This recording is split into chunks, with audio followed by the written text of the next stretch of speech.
¿Qué tal, queridos hermanos? Buenos días, les saluda a su amigo el diácono Antonio Cervantes Silva, diácono permanente de la parroquia Jesús Divino Maestro en Monterrey, Nuevo León, México. Y pues bueno, estamos iniciando, ayer domingo iniciamos litúrgicamente la semana 17 de tiempo ordinario y pues nos ha tocado recibirla con mucha lluvia, con este huracán que ha estado causando estragos, al menos acá en Monterrey ha habido mucha inundación. Cuídense mucho, recuerden, no hay que exponerse si no es necesario. Vamos a meditar como siempre el mensaje que el Señor nos tiene preparado para el día de hoy. Nuevamente empezamos con la primera lectura del profeta Jeremías, capítulo 13, versículo del 1 al 11. Fíjense, esta lectura nos dice, yo veo dos cosas. Por un lado, cómo Dios nos pide a veces cosas que se nos hacen raras, que se nos hacen extrañas, que no parecen ir de acuerdo al plan que nosotros tenemos, y de repente decimos, bueno, ¿será que Dios me está pidiendo eso? Recuerdo que leí en un libro que el Papa Benedicto XVI, por ejemplo, antes de el cardenal Ratzinger, estaba ya pensando en retirarse, a dar clases, a hacer labores más tranquilas y más calmadas ya por su edad. Y de repente lo llaman al papado, de repente es elegido papa y como que él, ahora sí que como dice la chaviza, yo creo que le decía al Señor, oye, ¿es neta que me pides esto? Que yo me haga cargo de toda la iglesia a mi edad. Y entonces, pues a veces nos pide, oye, ¿de veras quieres que yo siga con esta enfermedad? Yo te he pedido mucho que me la quites, pero no me la quites. Algo quieres de mí con eso. Y entonces, aunque no entendamos lo que Dios pide de nosotros, la obediencia es importante. Él no nos desampara. Fíjense lo que les dice aquí a través de Jeremías. Dice, el Señor me dijo, ve a comprar un cinturón de lino y póntelo en la cintura, pero no lo metas al agua. Bueno, porque qué cosa tan extraña me pide el Señor. Bueno, compré el cinturón, me lo puse en la cintura según la orden del Señor. Y luego dice que le habló por segunda vez y le dijo, toma el cinturón que compraste y que llevas puesto en la cintura, levántate y vete al río Éufrates y escóndelo ahí en el agujero de una roca. Todavía más extraña esta petición y sin embargo dice, fui y lo escondí en el Éufrates como me lo había ordenado el Señor. Y luego por tercera vez le dijo, levántate y vete al Éufrates y recoge el cinturón que te mandé que escondieras ahí. Y fue y lo buscó. O sea, todo esto, miren, en el Nuevo Testamento vemos cómo Jesús nos hablaba en parábolas y hoy vamos a recordar dos parábolas de nuevo. Y en el Antiguo Testamento Dios les hablaba en lenguaje simbólico. El cinturón de lino era un adorno hermoso que podían utilizar para resaltar su presentación, pero si no se cuida, ya no sirve para nada.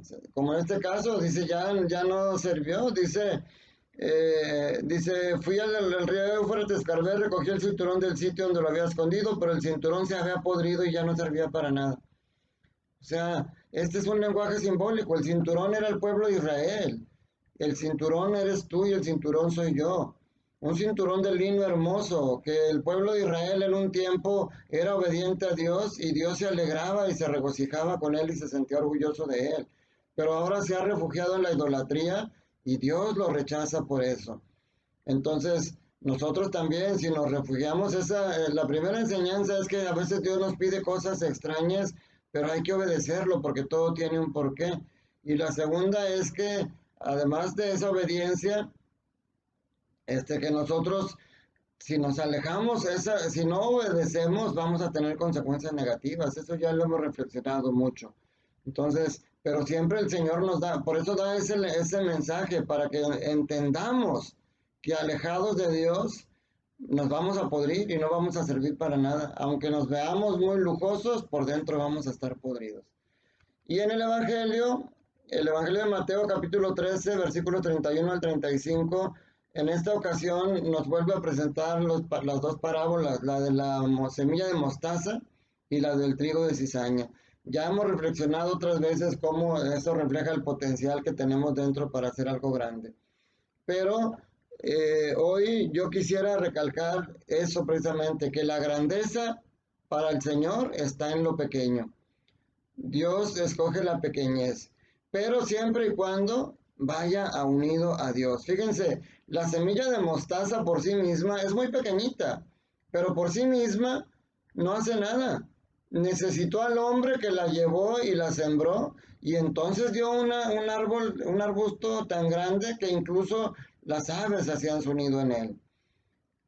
La harina por sí misma no podía convertirse en un pan, necesitó necesitó la levadura que la pudiera fermentar, la pudiera hacer ese tamaño y hacer ese pan, ese pastel tan sabroso.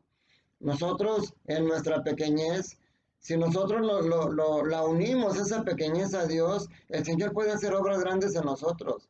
Recuerden en la multiplicación de los panes, ¿cómo se dio?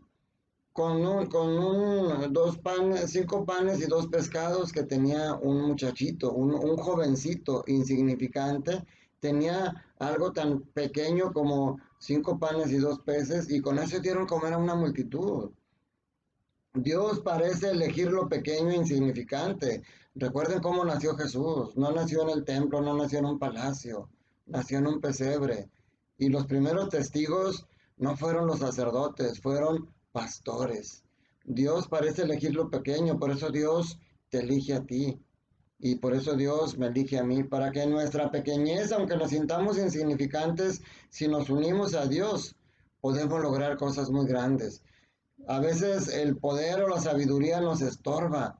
Miren, San Francisco era poderoso porque venía de una familia rica, tenían mucho dinero, y él vivía mal porque vivía en el placer y en el lujo. Pero cuando se dio cuenta de lo que Dios quería de él, dejó todo. Y cuando se convirtió en pequeño, en insignificante y en un hombre sin posesiones, entonces Dios hizo obras grandes con él.